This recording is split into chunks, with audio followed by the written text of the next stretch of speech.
Okay, so here's chapter 5. We know in the last chapter, Marty and David made plans to go spy on Judd this night. More like David's plan, and Marty's kind of going along with it, right? So let's see what happens here. I figure when David Howard grows up, he'll be an explorer, a detective, or a spy. Whenever there's a game and you have to crawl under a bush or slide on your belly or hide in a tree, that's what David wants to play. And because we have a lot more places to hide on our land than he does in his tent on his, that's why David Howard likes to come to our house. Dad's reading Becky a story and Darylyn's helping Ma with the dishes. Only reason I got excused was I got a guest. And you can be sure Darylyn will see to it that I have to do them 2 nights in a row. Takes about 20-25 minutes to walk to Judd's from here, I tell David. Okay, we'll need a canteen, a map, and a pair of binoculars, says David, his voice low. A map, I say. David, all we're doing is crossing the bridge and walking along the road till we get to Judd's. Not the way we're going, says David. How are you going to spy on someone if they see you come walking right up to the road? So to please David Howard, I take the back of a used envelope and make a map of the bridge, the old Shiloh schoolhouse, and the road where Judd lives, plus the small private cemetery back in the trees behind someone's house. David's brought his own canteen and his ma's field glasses, and I tell him if we don't set off right soon, Darren Lynn will have all the dishes wiped and be begging to go with us. We don't have to worry about Shiloh, though. Shiloh trots along beside us as we go down the driveway, but when we turn right instead of left, he pauses, not too sure, and then lags 10 feet behind us all the way to the bridge. We stop to look at the pothole on the road. Been there since last spring. Must be 7 inches deep and 3 feet around.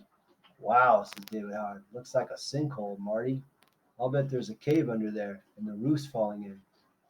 Of course, we have to crawl down the bank and poke around in the weeds and bushes to see if there's a hidden entrance to an unexplored cave that nobody knows about.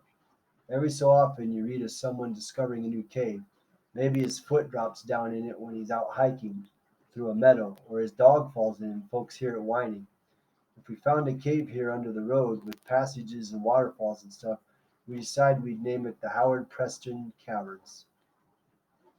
We waste a good half hour of daylight looking for a cave that isn't there, and then climb back up to cross the bridge. Shiloh won't go, though. Makes this pitiful sounding whine in his throat, tucks his tail between his legs, and sinks off toward our driveway again. It hurts me to see how scared he still is of Judd Travers. He won't set foot on that bridge for all the rabbits in Tyler County. I'll be back, boy, I tell him, if I could just make him understand. We set off down the road toward Judd's. David stops and takes a drink of water from his canteen, but I can tell he's not even thirsty, just pretending he is, like we're working so hard and all. We creep along through the bushes between the road and the creek, darting from tree to tree and waiting till the coast is clear before making a run for the next one. The coast is clear all up and down the road, of course. Not a soul outside except an old woman sitting on her porch, and she don't have her glasses on, and don't even see us. It's fun though, all the spy talk. Agent XRX, Agent XRX, come in, XRX, says David, holding one fist up to his mouth like a microphone. Read you, QZT, I say. How close are we now? Asks David. About 5 houses more, I think. It's a brown and white trailer. Problem is the houses are all so far apart up here, you can't see Judge's trailer even when it's next one in line. Same as our house. Let's cut to the cemetery, says David. We cross the road, go around behind a house, and creep through a lady's backyard. Backs bent while we run like soldiers dodging enemy fire. Hills looming up on our left. We pass this little cemetery plot with a low iron fence around it. I mean, it's only 2 feet high. You can step right over it. There's a whole generation buried there, I guess. And all the names are Donaldson except one. Wait, says David Howard, grabbing my arm. I stop. Which way is the wind blowing? He says. I don't know. David licks his finger and holds it up in the air. He's still not sure, so he throws a handful of grass up and waits to see how it falls. We're going downwind, he says, his eyes big, like we're on a ship that's sinking or something. I try to look worried too. What do we do now? I ask. The dogs might smell us coming.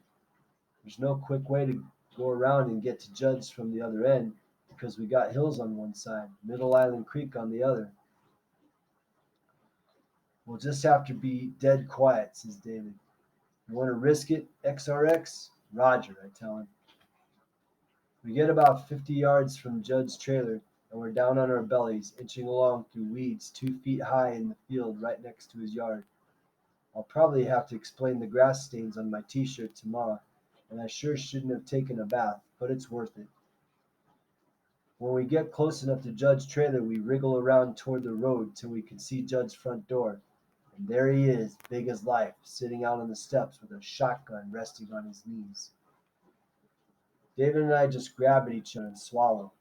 Lucky for us, I guess, that Judd's dogs are chained on the other side. Can't see us. They're quiet tonight. I guess when you're a dog, no matter how small your brain is or how full of meanness, you got sense enough to know that when a man's sitting out on his steps with a shotgun across his knees, you don't cause him any trouble. You think he's going hunting? David whispers to me. I don't think so, I whisper back. The scary thing is, Judd don't look like he's going anywhere. Not cleaning his gun either, just sitting. And once in a while he spits. What's he waiting for? The person who scratched his truck, maybe? Just watching for someone to come along and try it again?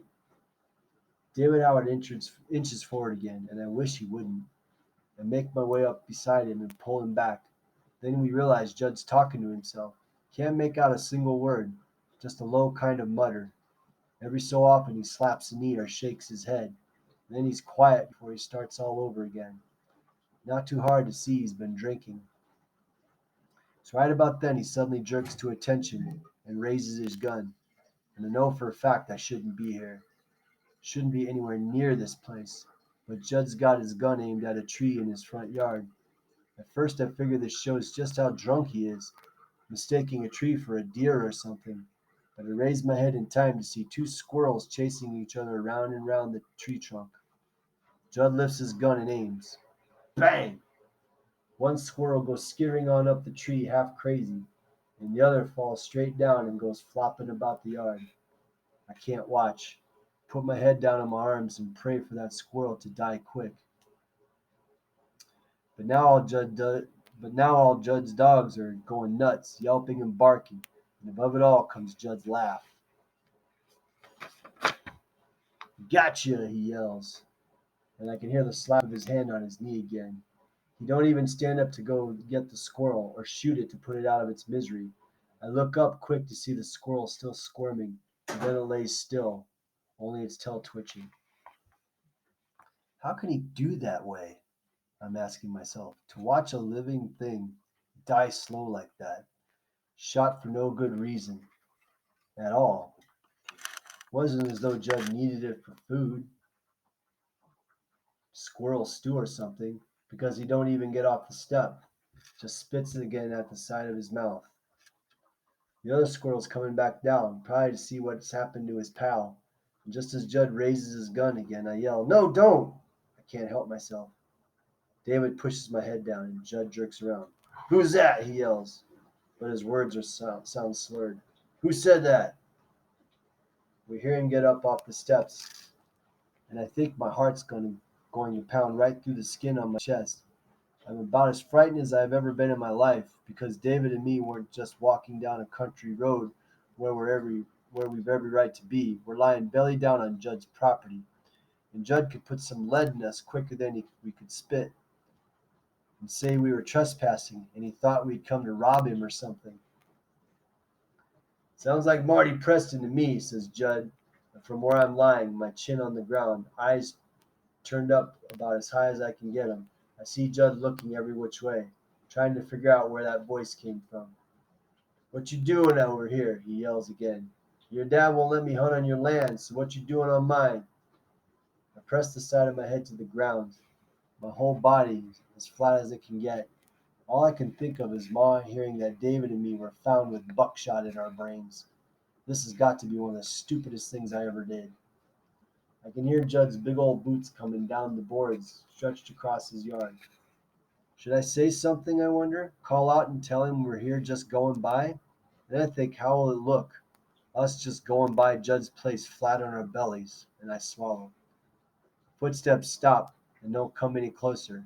I tip my head so I can look up with one eye, and I see that Judd's so unsteady he's only gone as far as the end of his trailer. Got one hand against it, holding himself up. The other one's got the gun.